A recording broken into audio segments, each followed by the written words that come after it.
Another week of fantasy football means another week of trade actions. Don't just sit there and stare at your fantasy team. Make things happen. Today, we have our buys and sells, and even more importantly for us, 7-8 questions from the viewers, the people at home that want to upgrade their roster right now.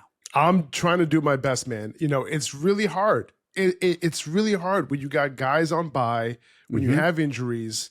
It's not easy. But we have to overcome. It's only week 5. Even if you're sitting at 1-3, you're 0-4. Listen, I've done it before. Okay, I've made it all the way back. I've clawed back.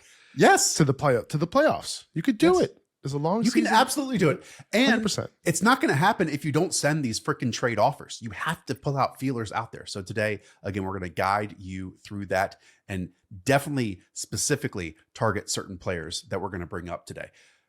I'll also add, it's a bit of an international flair here with the questions that we received, the video questions, and we'll kick things off with our guy, Mal. Hi, my name's Mal. I'm an Aussie, pretty new to the channel. I really like the data-driven content. It's epic. Been asked to consider giving away Ja'Marr Chase in exchange for George Pickens and J.K. Dobbins. I've lost James Conner and unfortunately didn't have Benson stashed. And have Kittle on IR, and then took Jamar 1 overall in redraft. So I've got a semi-depleted roster, but I'm 2-2. Let me know what you fellas reckon. All right, cheers. Faraz, no surprise, we start this week with a Ja'Marr Chase question.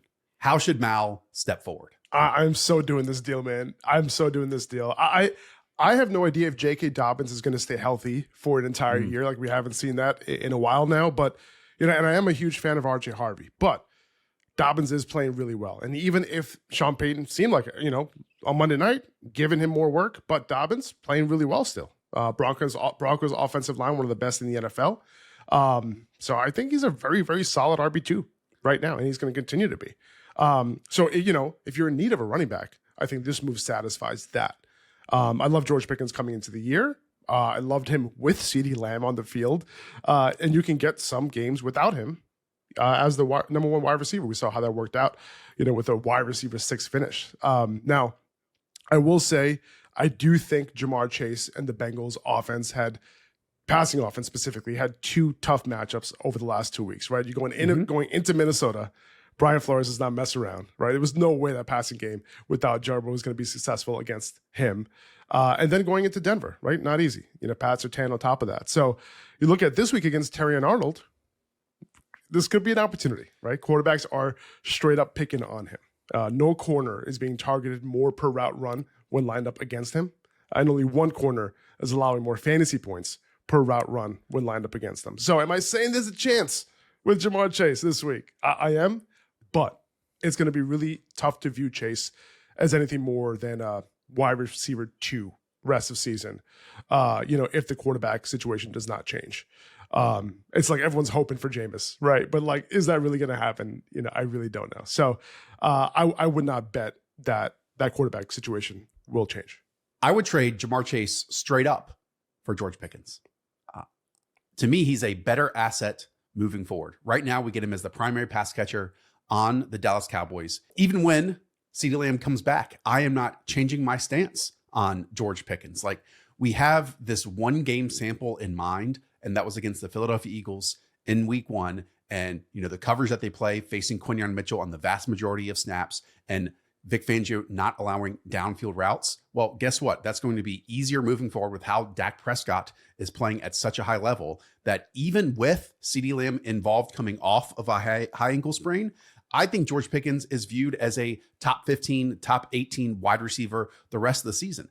I am just further down on Ja'Marr Chase, I guess, compared to you and everyone else. Like, I'm with you that they get the Detroit Lions this week, but that Lions pass rush could also just totally obliterate this Bengals offensive line, which is like the crux of the issue here. And then it's the Green Bay Packers right after that. Like, this might be another 2 weeks that Ja'Marr Chase does not score as a top 30 wide receiver attached to Jake Browning. And he's only done that once so far in 8 games. So yes, I would 100% make this move for George Pickens and J.K. Dobbins, especially when you look at Mal's bench. It's Kyle Monangai and Nick Chubb as the backup running backs right now.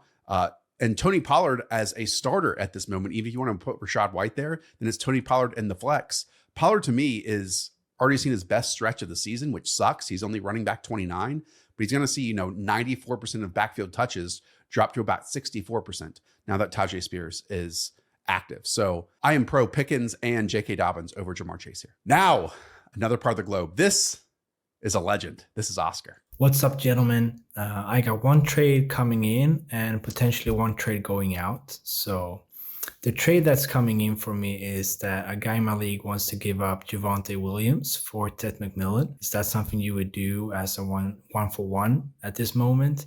And then secondly, another guy in my league, he sits on both Justin Fields and Patrick Mahomes. And I'm hoping to get Patrick Mahomes to pair him with Rashee Rice for the rest of the season. I'm thinking of maybe trading away Brock Purdy plus someone for Patrick Mahomes. Or would you try some other type of trade to get Mahomes in this situation? Thank you so much. All the best from Sweden. Straight from Sweden. For us, first, let's focus on the first part of that deal. It's the Javonte and Teddy McMillan side. But second, I also feel like we could spend 5 minutes just here talking about Oscar. What a look, what a robe, what an accent. It feels like Oscar has seen some shit in his life. Yeah, I might have to hear that question again. I couldn't pay attention. I couldn't stay focused on the question personally, and I don't know. I feel like I'm sweating a little bit. It's gonna get a little hot in here. I just need this dude to stay away from my wife. That's all I care about right now. But I think I got the question. He wants to give away Ted McMillan. He wants to get Javonte Williams. And for me personally, I think Javonte Williams is here to stay. I view him as a borderline RB1 rest of season, maybe even higher. Fourth among 23 qualifying running backs with more than 50 carries in yards after contact per attempt. I think the schedule is pretty solid. The offense is going to continue to score points, like you mentioned earlier. Dak is slinging it. 81% of snaps for Javonte last week. So, dude's a workhorse. What else do you need? For me, as much as I want to buy Ted McMillan also, this is a relatively easy smash. 100%. I love T-Mac as well. It might be an incredible week 5 for him against the Miami Dolphins. But to me, we just look at these two offenses. The Panthers offense is struggling to a massive degree in comparison to this Dallas Cowboys one. They can't protect. They're not taking enough downfield shots. It just keeps getting worse and worse. They haven't played a normal game so far. Meanwhile, Javonte Williams, totally with you. He just handled a season high 82% of the backfield touches with Miles Sanders hurt. He's already the running back 6 overall. He's already matched a career high with 4 rushing scores. And then I just look at his roster. And this is exactly the position I want to be in. If I can move someone that is a highly valued asset. And look, T-Mac might have an awesome second half of the season, but I think Rashee Rice is going to have an even better second half of the season. And here he has him on the bench. And you're going to get him here in week 7 moving forward. So to me, if I even want more wide receiver depth or more depth pieces, I would love for us to move forward with James Cook, Ashton Genty, and then trade for Javonte Williams as my 2 running backs in a flex, and then move Chuba Hubbard for another maybe asset that other people are undervalued at this point, underperforming at this point. I fully agree. Let me ask you a question. Would you add on to Ted McMillan to go get Javonte Williams? And that's what I'm kind of looking at here. I'm looking at his roster to see, if he could do that. If he were to, give up maybe Bashal Tutin or Travis Hunter, somebody who could potentially break out later on in the season. See, to me, I think he's perfectly lined up for us where I wouldn't do that, because second half of rookie seasons in Bashal Tutin and in Travis Hunter could potentially be much better than what they've done so far. So if I could just do a 1-for-1, it would make sense. Now, to your point and to his point in trying to go and get Patrick Mahomes, would I do Brock Purdy and Chuba Hubbard to go up and get Patrick Mahomes? Yes, I would do that. That's the package I would do. Yeah, I'm with you, man. Mahomes finished as the fantasy QB 12 each of the last 2 seasons. Purdy did finish ahead of him both years, yes. but by a hair, right? This year and totally banged up right now. Yeah, and Mahomes is averaging 22.4 fantasy points per game. And that's without Xavier Worthy, pretty much three out of 4 games, without Rashee Rice, with a shell of what we're used to in Travis Kelce. So once Rashee gets back, you have Hollywood healthy, you have Tyquan Thornton catching deep bombs, and if he doesn't if that play doesn't work, he'll just launch it to him again on the next play and it'll work. So yeah, like I'll go chase that ceiling pretty easily. Like we know what Mahomes can bring. We know what kind of ceiling he can provide. Now that we've gone global, I feel like we should just do a live show in Sweden. I think Oscar could show us a nice fun time one night. Let's put it that way. Yes, to say the least. Yes. As always, you all can leave your video questions down in the description below. There's a link to the Underdog Discord, and as well over on Upper Hand Fantasy's Instagram page. And this is J. Tony Villa from said source. So what do you think of this trade? Pearsall and Quentin Johnston for Saquon Barkley. I'm thinking yeah, but I still wanted to ask. He just wants some confirmation here for us. So this is trading the wide receiver 4 in QJ, the wide receiver 24, Ricky Pearsall, for the overall running back 13. That is Saquon Barkley. This is your guy, so give him the answer. You have my stamp of approval. Yeah, I mean, for sure. Like, I totally understand the little bit of a hesitation here, but the Eagles are so run heavy. And, Saquon, yes, I would say Saquon was probably due for somewhat of a regression, after last year's ridiculous season. Right. But this year, he's still 8th in expected fantasy points per game among all players, not just running backs. Yet he's 25th in actual fantasy points per game. So that signals regression the other way, right? So, Quentin Johnston, right, is sitting at 28th in expected fantasy points per game. Pearsall's at 33. I'm talking all players, not just wide receivers, obviously. I don't know if this knee injury is going to bother Pearsall. Like how serious is it? Right. Is it going to nag him? I don't know. So if I can move away from that situation while getting someone like Saquon, I might do that. And Quentin Johnston, like as good as he's been, can you bet on him doing, who would you bet on? Him or Saquon Barkley? Like I would bet on Saquon Barkley having a better and a more monster rest of season based on the opportunity that he's getting. I think the big players are going to come, especially if the Eagles just continue to run it the way that they are. So I'm going to take that high-end RB1 potential every single chance I can get it. I would make this move as well. There was a ton of conversation this summer of, hey, every running back that has topped 400 touches has seen their production decrease by 30, 40, whatever percent. I don't think so far it's been a Saquon Barkley statistic. I think it's been an Eagles offensive line statistic. Like these are my two biggest underlying metrics. Barkley is averaging 0.95 yards before contact per rush this year in comparison to 2.64 yards before contact a year ago. That has limited him to his longest run being 16 yards so far this season. Faraz, last season, only 3 games. There were only 3 games where he had a run shorter than 18 yards. Okay. That's crazy. I mean, crazy stuff. As you said, the Eagles are running 64% of the time still on first down, but on those first down runs, he's running back 40 in terms of yards per carry. So I just think this thing gets figured out moving forward, and we're going to see the explosive plays, the game-changing moments. And I really, really want Saquon Barkley. Now, is it going to be tough to move off this breakout of QJ? Yes, but at the same time, you kind of got QJ for free in your drafts, and you're able to then flip that moving forward for Saquon Barkley the rest of the way, along with my guy, Ricky Pearsall. So yeah, 100% would make this move. Yeah, and the interesting thing to me is with offensive lines, when you see them struggling towards the beginning of the year, we do see that improvement happen, especially when you have an offense that has a history of having a good offensive line. Obviously, they have really good players, but they know how to coach offensive lines. And, a lot of times the offensive line, the longer they're together, the better they are. So I think this could definitely continue. And the second half of the year could be much improved. Especially if they stay healthy, right? And we've seen Lane Johnson, go in and out of games, but he is still starting these contests. And a big one was, Mekhi Becton moving on from the right guard spot and Tyler Steen coming in. So if they just gel moving forward, as you said, the best teams and the teams that have a chance of, winning playoff games and Super Bowls are ones with great and healthy offensive lines. And I would expect the Eagles to get there at some point this season. Okay. Next is Yoda Bankroll. And I think, Faraz, this is a great question because we often talk about maybe underperforming assets here. Yoda wants to move big time assets for even bigger assets. So let's take a look. Hey guys, how's it going? Really appreciate you taking these questions. I went undefeated last season thanks to you guys, so really do appreciate it. But my question is, my team stacked in a full PPR 10-man league. I'm targeting Achane, and I'd like to trade a wide receiver for him because the guy I'm going after needs a wide receiver, and I'm pretty good at wide receiver, as you can see. So I want to trade probably either George Pickens or Emeka Egbuka for Achane if I can get that.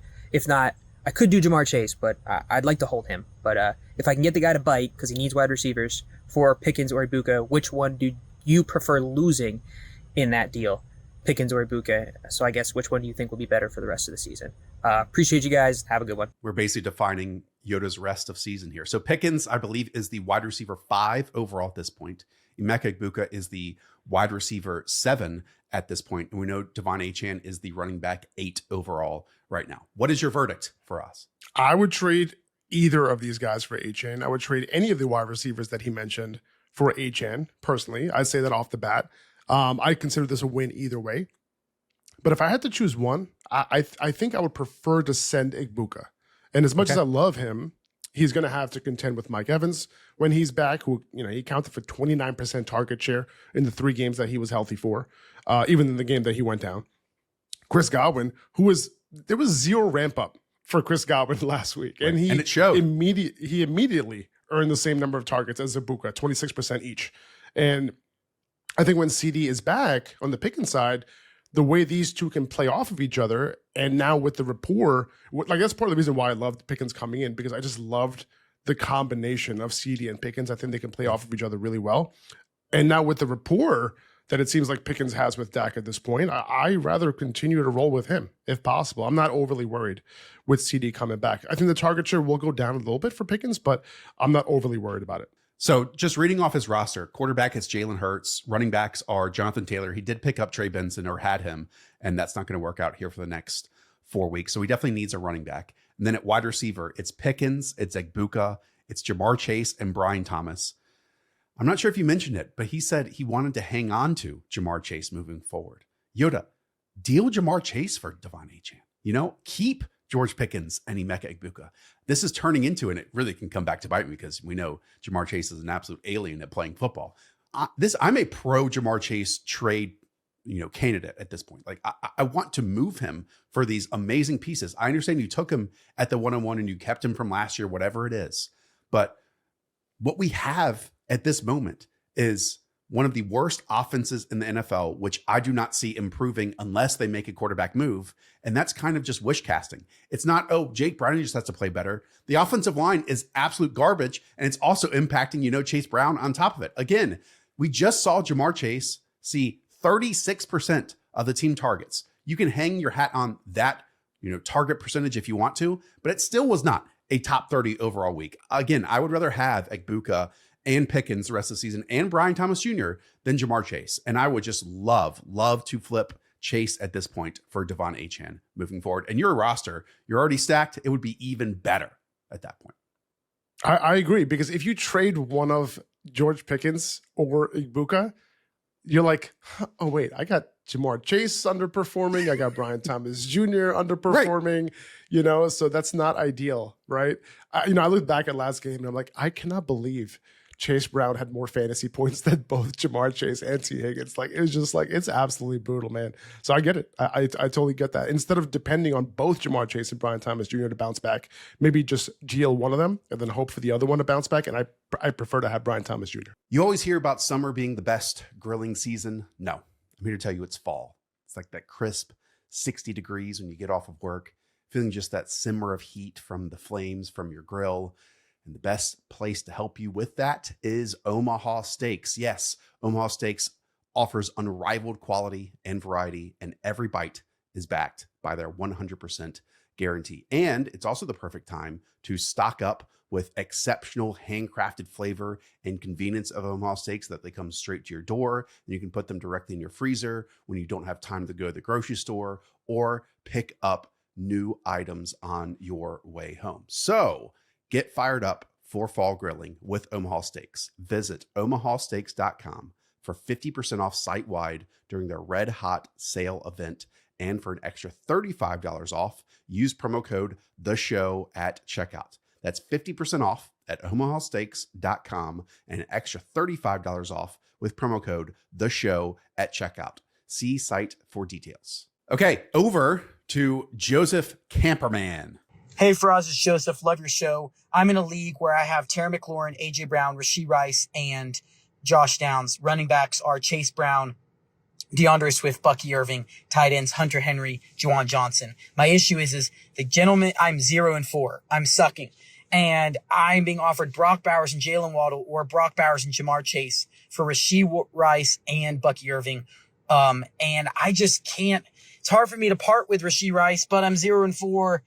And I guess I could use some stability at tight end, even though Brock Bowers has not been playing as well. And then Jamar Chase worries me with the quarterback situation. And Jalen Waddle, I guess, could get an uptick, but it's kind of difficult. Do I pull the plug or do I stick with my guys and hope that I can grind out maybe 8 of the next 10 wins? 12-team league. Faraz, I feel like we should have put this one higher on the list. You can tell that Joseph is just suffering. He is, just losing his mind over this. He's 0-4. He's calling his rivals gentlemen in the league. Like, show no respect. Okay. You need to be the underdog here. Faraz, again, should he move on from Rashee Rice and Bucky Irving and pick up the likes of Bowers, Waddle, or Jamar Chase? Honestly, Joseph, like, you seem like a great friend. You really do.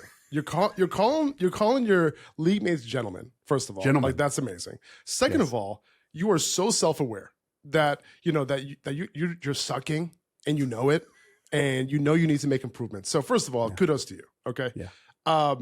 Now here's the thing, and I know that you're desperate to make a move here, and I can see this being super tempting, but. And in a vacuum, like, I am on the Rice and Bucky side pretty easily here, right? Like, that's clear, I think. I'm obsessed with trading for Rashee Rice, especially if I have a winning record. But in this situation, I'm hoping to get a better deal if I can.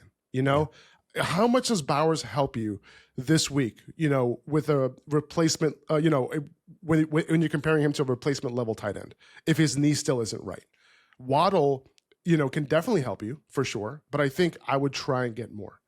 Bucky could be back as soon as next week. Whoever's getting these two guys is getting a high-end wide receiver 1 and a high-end RB1. And I don't think either of these deals is good enough for me. I'm still aggressively trying to move, maybe Rashee, because that you're not going to have him for a couple of weeks. I just need a better offer, personally, if you're going to try and do this. You can tell Joseph is very nervous. He's staring 0-6 in the face with, Bucky being injured and then not getting Rashee Rice back for a couple games. We don't know what Bucky's going to be like coming back from this injury. He's in a boot. He's on crutches. That sucks, when you use your feet for a living as a running back, especially making people miss at the second level. I'm just not amped. Like, Brock Bowers could still finish this season as the tight end 1 overall. In fact, when we think about it, he has the same exact points per game through the first 4 games of this season as he did last year. But as Hayden and I talked about on Stats versus Film, that doesn't mean he's just instantly going to get a massive uptick like he got last season. And on top of it, the tight ends are actually scoring much more than him. What happened last year is, it was Aiden O'Connell. They had no downfield passing game, and they just force-fed him targets in like the 4 to 9 yard range. That's not really what Geno Smith and Chip Kelly are doing. Like, they are trying to throw the football down the field, and it's resulting in interceptions on top of it. We talked about Jamar Chase extensively. Jalen Waddle, I would love to get your perspective on this, Faraz, because I think he's an immensely talented football player. He is 12th among wide receiver salary and average per year across the league. My question to you is, have we felt the 12th wide receiver overall in terms of average contract per year impact ever? Like, they just struggle on a weekly basis to get him involved. That should change and will change with Tyreek Hill being out. But I just wonder, like, to what degree. We can't just copy and paste, Tyreek Hill's usage and production onto him, I feel. No, I think it's going to be better. I think Waddle's production is going to be better than what Tyreek Hill was producing over the last few weeks. Huge. I think, they were just not revolving the pass game around him, man. And I don't know why. And Mike McDaniel there's a lot of questions I have with Mike McDaniel sometimes, man. Like, I don't think I've ever seen an offense shut down the way it did, without Tua. You're right. Like, for example. So I think Jalen Waddle should be the clear target in this passing game. And we've seen samples in the past without Tyreek where Jalen Waddle went off, and he's a great, great player. He's like up near the top of the league in yards per route run, several years in a row. Like, I think with the opportunity, he is going to go off. Now, I think, and I think you kind of alluded to it, is he going to be the focal point of the passing game? Is Mike McDaniel going to make that happen, make that come to fruition? That's the question here, but I'm willing to take a shot that it will happen because he is the player that they have to get involved. And I do think he has that elite wide receiver 1, top 12 fantasy potential in him for this season. Okay, so final verdict. Would you trade on an 0-4 team, Rashee Rice, who doesn't play for another couple games, Bucky Irving, who's at least going to miss a few more games, for Brock Bowers and Jalen Waddle, who help him instantly and maybe get him back to 2-4 in the next 2 weeks? No, find a better deal. Okay. Okay. Sorry, Joker. So we go from an 0-4 Joseph to a 4-0 Joker man. Hey boys, I am 4-0 in my fantasy football league. It's probably the best start I've ever had in my fantasy football career. This is a 12-person keeper PPR league. And my question for you is, do I even make a trade? I'm pretty happy with my team, but I am a little worried about my tight ends. That's Juwan Johnson and Darren Waller now. And my running back depth is a little slim. I do have a buddy who is struggling with Joe Burrow out, and I was thinking of trading away. We're talking about maybe Bo Nix for Cam Scatterbo, and maybe I would add in a wide receiver kind of 1-for-1 deal in there for like Justin Jefferson's to trade to him for Drake Maye, or maybe I just trade George Pickens straight up for a running back piece. Let me know what you guys think and what is the route I should be going with the team I have. Faraz, a lot going on here. First, he's 4-0. Congratulations. Second, just to read through this roster. Again, it is Bo Nix and Daniel Jones at quarterback, Jonathan Taylor, Ken Walker, Bashal Tutin, Zach Charbonnet at running back, wide receiver, Justin Jefferson, A.J. Brown, George Pickens, Emeka Egbuka. He gave us a lot of options to talk through. Let's do it with the first one, okay? Should he trade Bo Nix for Cam Scatterbo? In a 1-quarterback league, I'd sell almost any quarterback for a potential workhorse running back who's involved in the receiving game, high snap share. What's going to happen when Tyrod Tracy comes back? We'll see. But I think he has an opportunity here to take over. If I was on the, Scatterbo has a type of potential floor and ceiling that, he could work his way into the RB1 conversation at some point. I don't think this particular trade can backfire at all. Like very low risk trading away Bo Nix. He's not playing lights out at all. Middle of the pack in yards per dropback against single high, against two high, middle of the pack against man coverage, zone coverage. So nothing really stands out. He's not doing anything that well right now. 2.3 design rush attempt share, 10th among all quarterbacks, 12th in scrambles per game. Solid, but not league winning. And more importantly, is he showing any signs of any positional advantage? No, I don't think so. So Scatterbo has that potential. Just go pick up another quarterback on the waiver wire, and I think you'll be fine. Let me make the case for Bo Nix real quick, because in the first 3-4 games of last year, he was scoring in the quarterback 20s like he was in the first 3 games of this year. You anticipated that same rookie start wouldn't happen the same, on his second year, but it did. And then this past week, we got 3 touchdowns. We got, passing production, still some rushing production on top of that. And the Broncos are about to go on a streak of facing the Jets, the Giants, the Cowboys, and the Raiders defenses in 4 of the next 5 games. So if you want to hang on to Bo Nix here, I would just start Daniel Jones this week against the Las Vegas Raiders. And then the next 4 out of 5 weeks, just go and start Bo Nix. And that's a really nice, I think, tandem of quarterbacks to go with. I feel here for Joker, because at 4-0, you think, okay, I can still make some moves to get even better. I'm not sure he has to change anything here. I understand what you're saying about Cam Scatterbo and how he's going to own this backfield moving forward, but it really goes against my thoughts on trading George Pickens for even Drake London or whoever else. The second part of his questions. I feel for Joker, because you get in this position when you're 4-0 and you think, oh, I can get even better. But why? Why do you need to? To me, there is no reason to move a Justin Jefferson or a George Pickens at this point, even if it's Drake London or a running back potentially. So just Faraz, your overall thoughts and trying to improve a great roster right now, rather than just kind of ride it out with the players that have gotten you there so far. Yeah, specifically the Justin Jefferson for Drake London one. Like, that's that could be a lateral move, right? That's just making a trade to make a trade. I think London's situation is better, but like it's still Justin Jefferson. And I don't think we've seen enough bad from JJ McCarthy to the point where we're like, oh my God, like this is a Jamar Chase situation. We got to move on. I don't really see that being the case here. And the same thing with George Pickens. Like if there's an opportunity to trade Pickens this week after the huge game that he just had and you can get like this high end RB1, sure. But like, again, I'll go back to the Bo Nix trade. If I could, because is Nix going to give you that positional value in a one quarterback league? Probably not. Like, I'd rather just continue to start Daniel Jones every single week and then like get like a running back depth, at the very least, if Tracy ends up, playing a role at some point. But just the chance of a running back who can give you 70% of snaps at some point, running backs get hurt. And for you to have that, I think is more valuable than having someone like Bo Nix as a second quarterback on your roster in a one quarterback league. All right, Faraz, many people, especially this week, in positions of losing elite talents, the likes of Malik Neighbors here for Jax. How's it going, fellas? Thank you for doing this because boy, do I need it this week. I lost Malik Neighbors. I'm in an 8-man, 2 running back, 3 wide receiver, 2 flex, super flex league. I know it's a lot. It's a lot of roster spots. You'll have a picture. I'll show you a picture of it. Basically, long story short, my quarterbacks, Josh Allen, Drake Maye, Justin Fields.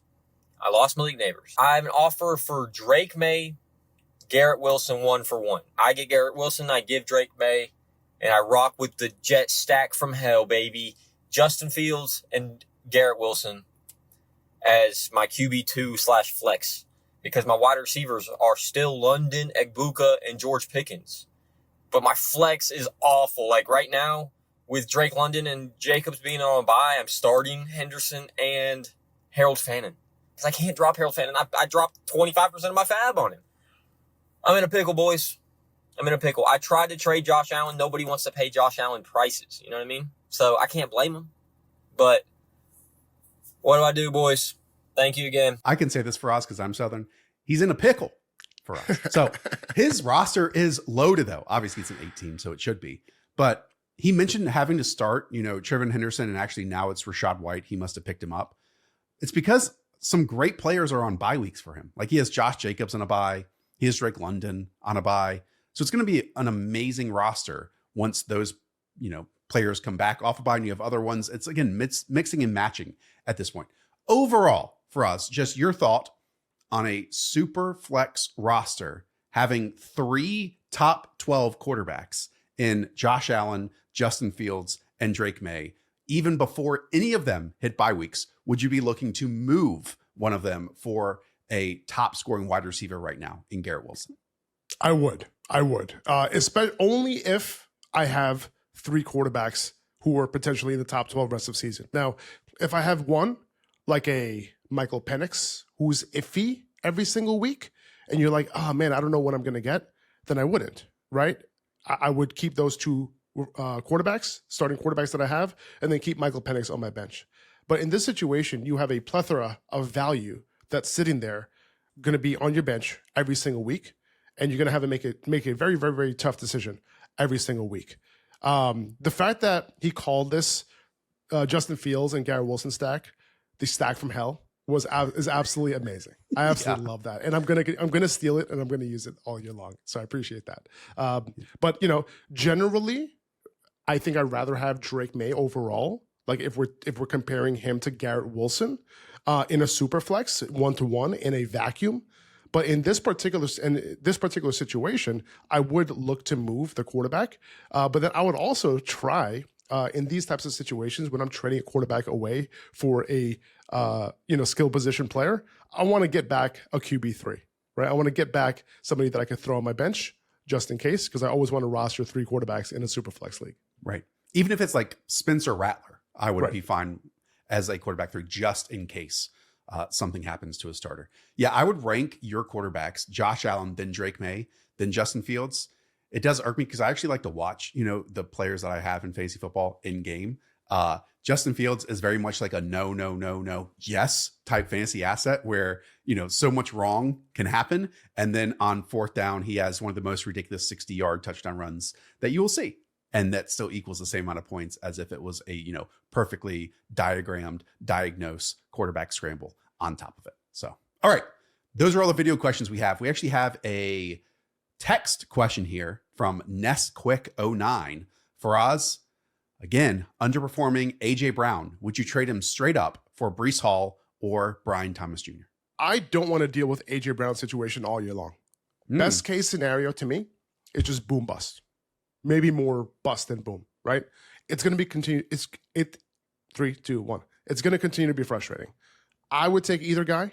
Like, I'll take BTJ, just a better offensive environment, higher floor. I think the ceiling will come. But the guy I really want, and Josh, do you mind if I can get into one of my buys for the week? Go ahead. Give me Breece Hall easily. Braylon Allen's MCL injury just landed him on IR. He could be out longer. So I think at this point, will Isaiah Davis be involved? Maybe a little bit. But Breece Hall has a real opportunity here to be a workhorse once again. And this week against the Cowboys, he might be unattainable after this game. The Cowboys are giving up the 4th most receptions, the 3rd most receiving yards to running backs. This is a 1.5 point spread. Could be a close game. 47.5 point total. This could be a blow up spot for him. And he could be very hard to get after this game. And if he goes off in these few weeks without Braylon Allen, more than a few weeks without Braylon Allen, this could be the point of no return. Where Braylon Allen, when he comes back, it's very possible that Breece continues to control. Give me 65% of snaps. That's all I'm asking for. Run a route on 55% of dropbacks. That's all I need for Breece Hall to be an RB1 the rest of the season. I think that's wonderful.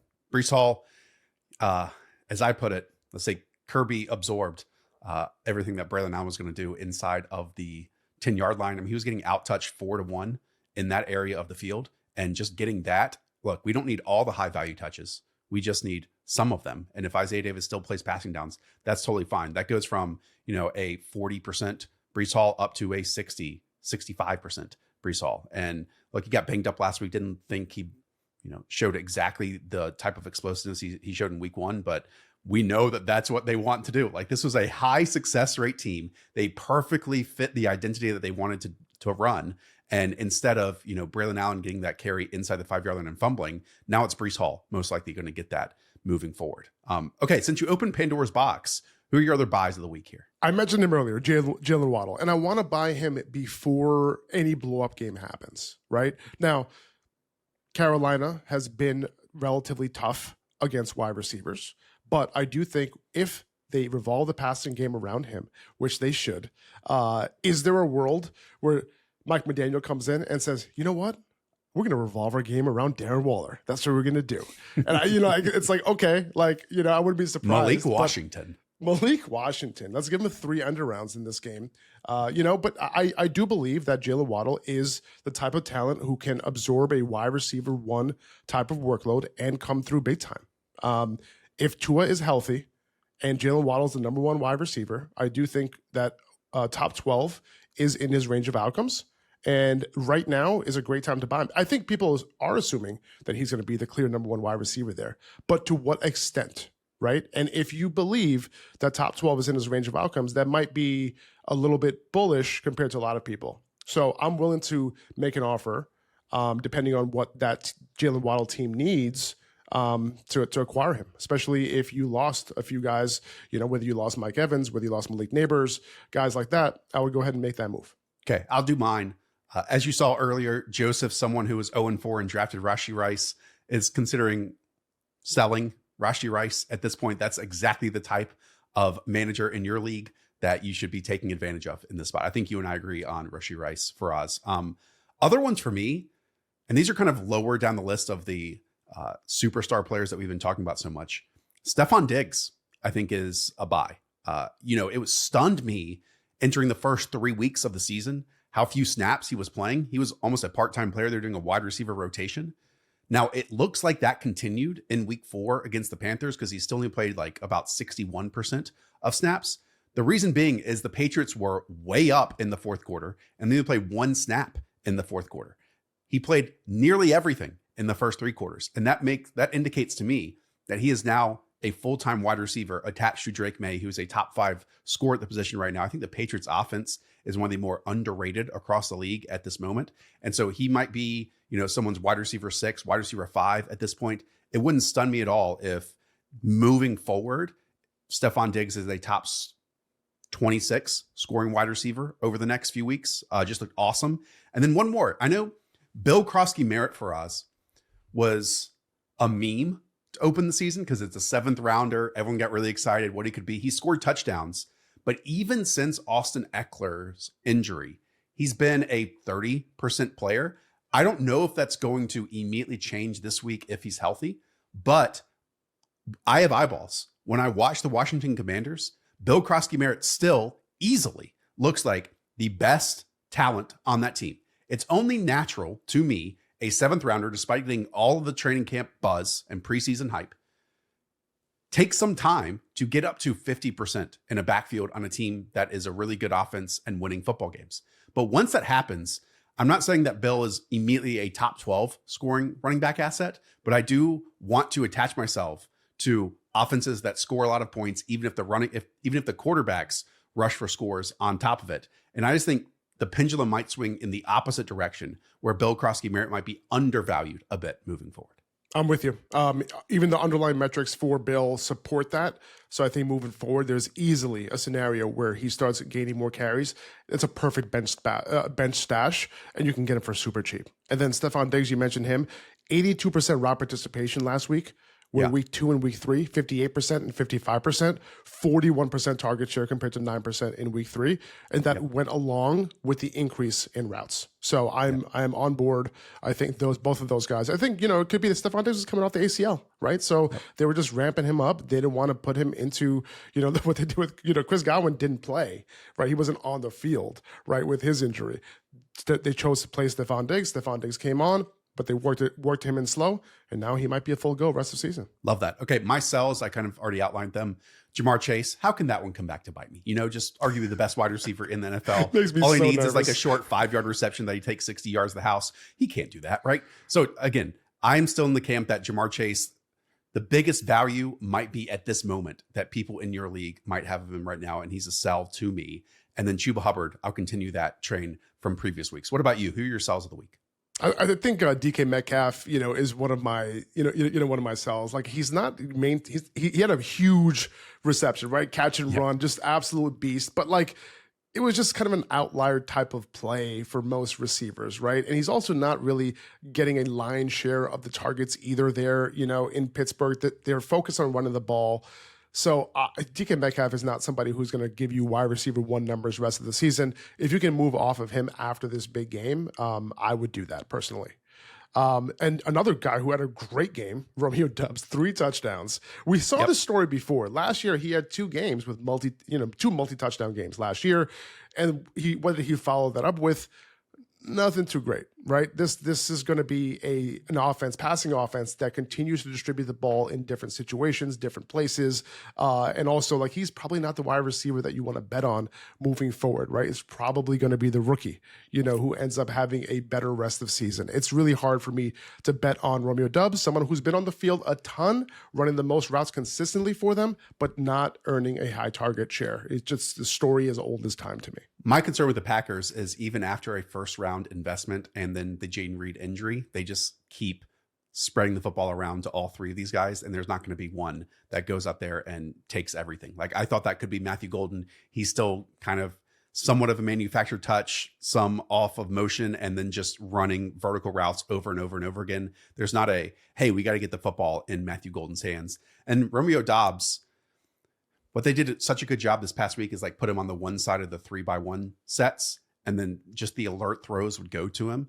And he's going to be a red zone weapon for this team. But the most sustainable, consistent assets on the Packers are Josh Jacobs and Tucker Kraft. And then I think we're going to have headaches at the wide receiver spot moving forward. So I agree with you there. All right. That does it. Another trade show in the books. Again, you need to go and support Faraz over on Upper Hand Fantasies Instagram page. Support us by supporting Underdog. Use promo code the show, play $5, get $100 in bonus cash on top of that. We have all these cool promos, including the witching hour on Sundays. Ladders are back as well. on UD. So again, click the link in the description down below and go play on Underdog and hit that subscribe button while you're down there as well. All right, everyone. Talk to y'all soon. See ya.